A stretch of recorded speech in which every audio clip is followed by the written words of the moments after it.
Some of you may understandably feel like you are losing your minds. What exactly is Israel supposed to do, you are asking, before politicians and media outlets accept that a despicable, heinous crime of historic proportions is being committed in full view of the world and take action accordingly? What atrocity exactly? What genocidal statement? What confession of criminal intent and action crosses that line? The situation in Gaza right now, facing the remaining Palestinian survivors, is worse than ever, and most media outlets are going silent. We will not do so. Let me just go through some of the latest. The Israeli Defense Minister Israel Katz has just publicly confessed to deliberately starving the Palestinian population. Let me just read his tweet out. He says, "As I mentioned in my announcement, Israel's policy is clear and no humanitarian aid is about to enter Gaza, and preventing humanitarian aid to Gaza is one of the main pressure tools that prevents Hamas from using this measure against the population, in addition to the other steps that Israel is taking, and it is a shame that there are those who try to mislead.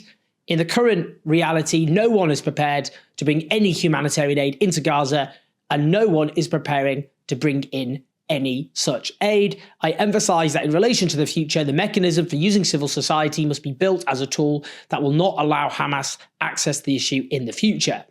There is no room for interpretation here. The Israeli Defense Minister has made clear that no humanitarian aid is allowed to enter Gaza. At the same time, Israel has destroyed agriculture and food production in Gaza. Last year, at the end of last year, the UN found that 70% of farmland had been decimated, 90% of cattle killed, while a report by Forensic Architecture, a team of experts, found that 83% of plant life had been destroyed in Gaza. Now, the International Criminal Court last year issued arrest warrants against Israeli Prime Minister Benjamin Netanyahu and Katz's predecessor Yoav Gallant for war crimes and crimes against humanity, centering on the question of starvation. Deliberately starving a civilian population clearly violates multiple international laws, such as Article 33 of the Geneva Convention prohibiting collective punishment, and is inherently a genocidal act. Article 2 of the Genocide Convention of 1948, paragraph C, which states, deliberately inflicting on the group conditions of life calculated to bring about its physical destruction in whole or in part. Katz is simply once again admitted to war crimes, crimes against humanity, and genocidal acts. There is no other interpretation, no other way of reframing what's been said, no leeway possible. There has been a total blockade in Gaza since the 1st of March, and the bakeries of Gaza shut 2 weeks ago. And Philip Lazzarini, the Commissioner General of UNRWA, the UN Agency for Palestinian Refugees, says that stocks which entered Gaza during the ceasefire have been depleted. We can see the desperation of hungry children in Gaza.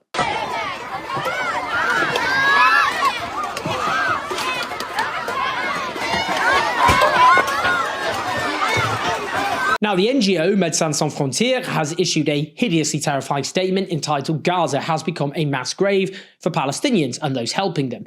Let me read what their emergency coordinator, Amand Bazarol, has stated. Gaza has been turned into a mass grave of Palestinians and those coming to their assistance. We are witnessing in real time the destruction and forced displacement of the entire population in Gaza. With nowhere safe for Palestinians or those trying to help them, the humanitarian response is severely struggling under the weight of insecurity and critical supply shortages, leaving people with few, if any, options for accessing care. MSF note that at least 409 aid workers have been killed, adding, although the situation has already been catastrophic for over 18 months, over the past 3 weeks, MSF has witnessed several incidents involving the killing of humanitarian and medical workers. The coordination of humanitarian movements with Israeli authorities, known as the Humanitarian Notification System, an already imperfect system, has become more unreliable and is now barely affording any protection guarantees. Indeed, this is a crucial point. Repeatedly, aid workers and medics have coordinated movements with the Israeli military and then been slaughtered by Israeli soldiers. One striking example, of course, are the paramedics who were sent to save 5-year-old Hind Rajab last year, whose 4 cousins, aunt and uncle had already been killed by the Israeli army. They then killed the paramedics as well as Hind Rajab. As the UN Office for the Coordination of Humanitarian Affairs says, intensive military operations, displacement orders, the blockade on the entry of all aid and commercial supplies, and shrinking humanitarian space are driving what is likely the worst humanitarian crisis in the Gaza Strip since October 2023. They know water insecurity deepens with over half of water and sanitation facilities inaccessible, drastically reducing access to drinking water, undermining basic hygiene and compromising public health. Food consumption and dietary diversity in Gaza have sharply deteriorated, recent food security analysis indicates. This week, the Anglican Ali Arab Hospital, a hospital run by the Anglican Church in Jerusalem, and the last fully functioning hospital in Gaza, was bombed by the Israeli military, destroying its laboratory and damaging its emergency room. This is part and parcel of a deliberate attempt to systematically destroy the healthcare system of Gaza. That itself is a genocidal act. And guess what the BBC did originally when reporting this? Their original headline was, "Gaza hospital hit by Israeli strike," Hamas says. This is obviously insane. The hospital was objectively hit by an Israeli missile. It is a fact. Israel itself confirmed it. Only after online outrage was the headline changed to, "Israeli airstrike destroys part of last fully functioning hospital in Gaza City." Itself a rare event, the BBC fully apportioning direct responsibility to Israel for such an attack.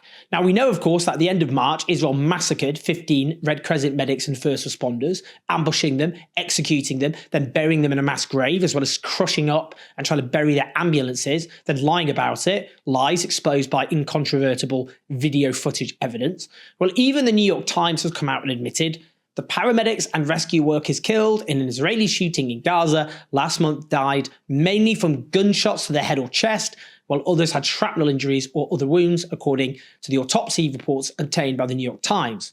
Most, they note, had been shot multiple times. Meanwhile, the UN reports that almost 70% of Gaza is now under Israeli displacement or no-go orders. This is an attempt to force the surviving Palestinian population into a tiny area.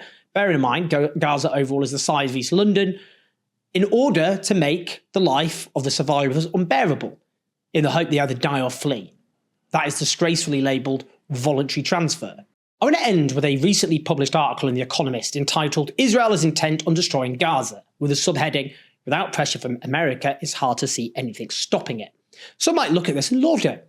Some honesty in the mainstream media, you may say. Now, before I just comment on that, let's just go through some of what it says.